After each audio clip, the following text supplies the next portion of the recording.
So if 2024 fantasy football drafts were held today, why would I take CeeDee Lamb ahead of Tyreek Hill?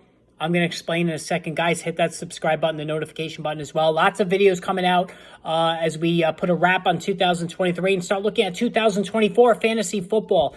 And I will say this right now. I will go on record right now. If faced with a decision between CeeDee Lamb and Tyreek Hill in the early portions of round one of a PPR fantasy football draft, I will take CeeDee Lamb every single day of the week and twice on Sunday, and I will explain why. And even we'll take this a step further and draft Lamb over Justin Jefferson, depending on a couple of factors. Now, as far as Hill and Lamb are concerned, to me, this one, I will get a lot of pushback on it just based on what we saw for long stretches of 2023. But for, at least in my perspective, my opinion, this is a no-brainer. Now, we all know Tyreek Hill was on a historic pace to put forth a possible 2,000-yard season. It did not happen. He also missed a game with injury. CeeDee Lamb, meanwhile, had the best finish of any player in fantasy football by a mile. And if you look at the final numbers between the two, a lot of things stand out here. Now, as far as Lamb is concerned, he caught 135 passes to 119 for Tyreek Hill.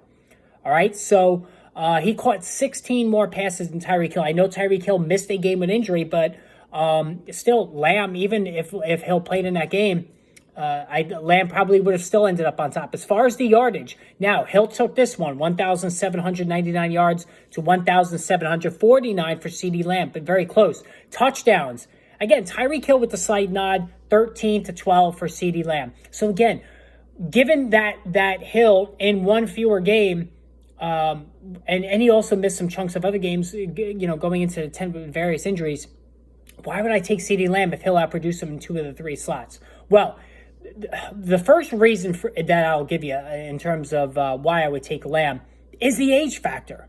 So Tyreek Hill will be in his age 30 season next year.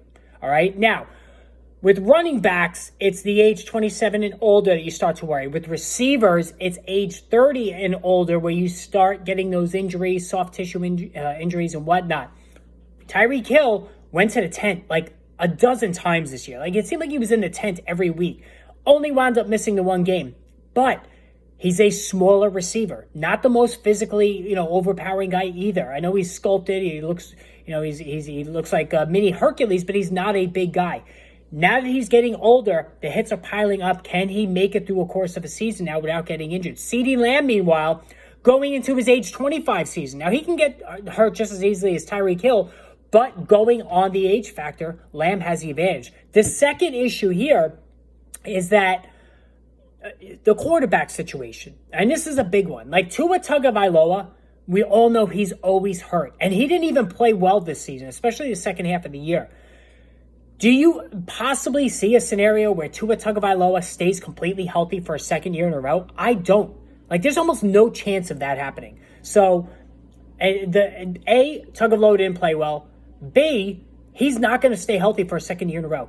Dak Prescott, meanwhile, came off an MVP-type season. He was the MVP, one of the MVP frontrunners until, he had a couple of late stumbles there on the road. But Dak played really well. Now, I know Dak has had injuries himself, but it's been the freakish, the broken ankle, stuff like that. Whereas Tagovailoa, the concussions, lower body injuries, like, it just seemed like it was always something with him. So I'd be more or less banking on Prescott staying healthy much more than Tagovailoa. I don't think anybody could argue that point either. And also, you have the running back situation. The Dolphins relied heavily on the running game. That took a lot of touchdowns away from their quarterback. And, while Hill had 13 touchdowns, maybe he could have had more. Raheem Mostert and Devin Achane didn't gobble up so many around the goal line. Dallas, meanwhile, was a pure passing offense the second half of the year when they realized Tony Pollard just couldn't do it.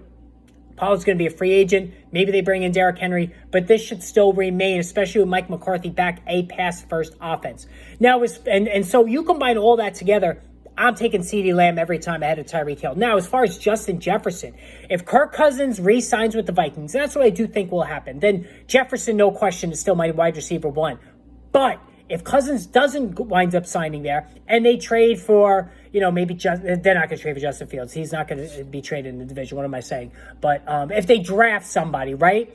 I don't feel as comfortable with Jefferson, who also has a little bit of a diva in him. Like, he's very upset about the way the second half of the season went when he finally returned to the field. Didn't think he was getting enough touches, enough looks, enough passes, enough receptions. So I think he could be a little distracted as well, become a problem. But again, if Cousins is there, Jefferson's my number one. If not, depending who's there, if it's a rookie quarterback, I'm going to take CeeDee Lamb ahead of Justin Jefferson.